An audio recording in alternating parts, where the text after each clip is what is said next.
Outre-mer 360 et l'Odéadom présente Agriculture des Outre-mer. Rebonjour à toutes et à tous, nous sommes toujours du côté de la porte de Versailles pour le Salon international de l'agriculture, ici au pavillon 5.2 où Outre-mer 360 vous présente donc ces acteurs du monde agricole des Outre-mer. Et tout de suite, eh bien, direction la Guadeloupe avec vous, Gilda Monarville. Bonjour. Bonjour à tous. Vous représentez donc la Chambre d'agriculture de la Guadeloupe. Guadeloupe qui est une nouvelle fois représentée à ce salon. On rappelle donc que le salon sera présent ici jusqu'au 2 mars. Alors, Gilda Monarville, qu'est-ce qu'on peut retrouver finalement dans ce stand de Guadeloupe? Alors, ce qu'on va retrouver est en lien avec les 4 thématiques qu'on est venu proposer.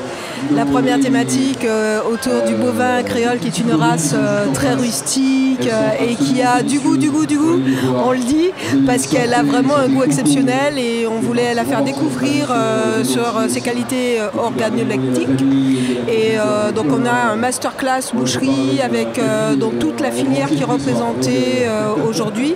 Et elle a aussi un intérêt pour les petites agricultures familiales dans la mesure où le polyélevage apporte un circuit fermé et un grand intérêt pour l'environnement et la protection en fait de cet environnement. C'est le deuxième volet, donc ça s'enchaîne comme ça avec les adaptations au changement climatique.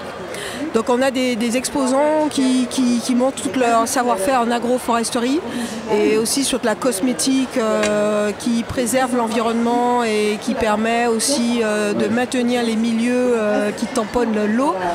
Et on enchaîne ensuite sur le renouvellement générationnel, puisqu'on a par rapport au bovin créole et par rapport aux projets, donc on a des projets d'insertion et on a des projets avec les JA. Donc ça fait qu'on a, on globalise ce troisième volet.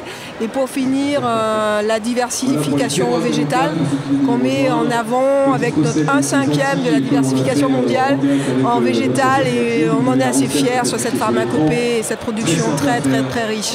Qu'est-ce qu'on peut dire de ce début de Salon international d'agriculture? Est-ce que vous en êtes satisfait?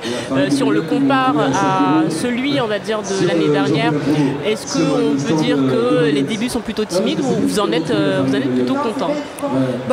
On trouve ça démarre timidement quand même par rapport à l'année dernière ou les années d'avant. Dès le début, on avait beaucoup de monde. Mais nous, on est très heureux de présenter notre savoir-faire et très heureux d'être là. Et puis on a eu les élections aussi des chambres d'agriculture sur les présidences. Donc notre président, M. Célin, Patrick Célin, est avec nous. Donc on est très heureux d'être là. Quels sont vos objectifs ? Nos objectifs, c'est vraiment d'échanger ce savoir-faire parce qu'on remarque que pour l'adaptation du changement climatique, on revient à des choses qui se faisaient avant. Et comme on a eu ce décalage, nous, aux Antilles, on a énormément de savoir-faire traditionnel sur des purins et qui respectent énormément l'environnement et sur des choses qui finalement, à la petite échelle, ont une façon de fonctionner qui nous projette dans le durable. Donc on essaie de partager ça et nos recettes grand-mère. Et puis et tout ce qu'on a à donner voilà, sur ce qui se fait et qui sent les tropiques et qui sent aussi le soleil de chez nous. Alors mercredi, ce sera la journée spéciale Guadeloupe. Qu'est-ce qu'on va retrouver? À quelle heure ça va commencer? On veut tout savoir. Donc mercredi, il y a l'invitation à l'Elysée. Donc nous allons commencer plus tard cette année. Donc nous allons démarrer à 16h. Et nous commencerons par faire la démonstration du masterclass, comment ils travaillent la viande créole et permettre aussi la dégustation de cette viande. Et je le redis, vous êtes les bienvenus au stand de Guadeloupe pour découvrir donc ce bovin créole. D'ailleurs, il y a cette petite revue qu'on peut retrouver où j'imagine qu'on saura tout sur le bovin créole. Donc ça commence à 16h, masterclass. Voilà, masterclass et ensuite il y aura le buffet, le mot du président juste avant le buffet et on accueillera tout le monde pour permettre un échange et de la convivialité.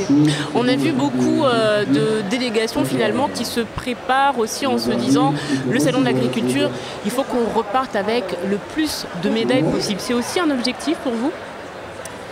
Alors nous, on ne se pose pas la question, on est confiants.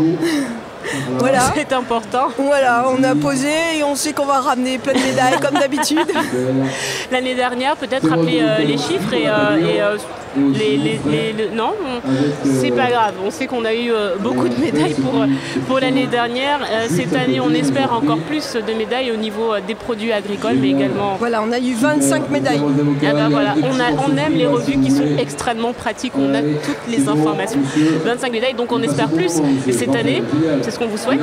Alors les productions ont été plus difficiles, mais je pense un peu pour tout le monde, parce que le climat, on voit bien, il a changé, il fait plus chaud au moment où c'est déjà chaud, il fait plus de pluie au moment où les pluies inondent.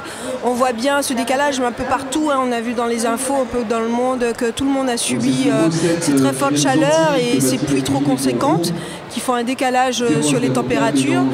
Mais là-dessus, les productions se sont affaiblies et on va apporter les médailles avec ce qu'on a pu produire.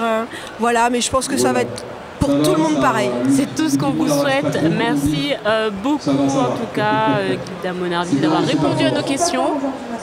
Merci à vous. On vous dit à mercredi pour la journée spéciale Guadeloupe et puis à jeudi pour avoir donc tout le palmarès au niveau des médaillés des Outre-mer. Et puis bien évidemment, vous retrouvez cet entretien sur YouTube, sur toutes les plateformes de podcast. Et à très vite.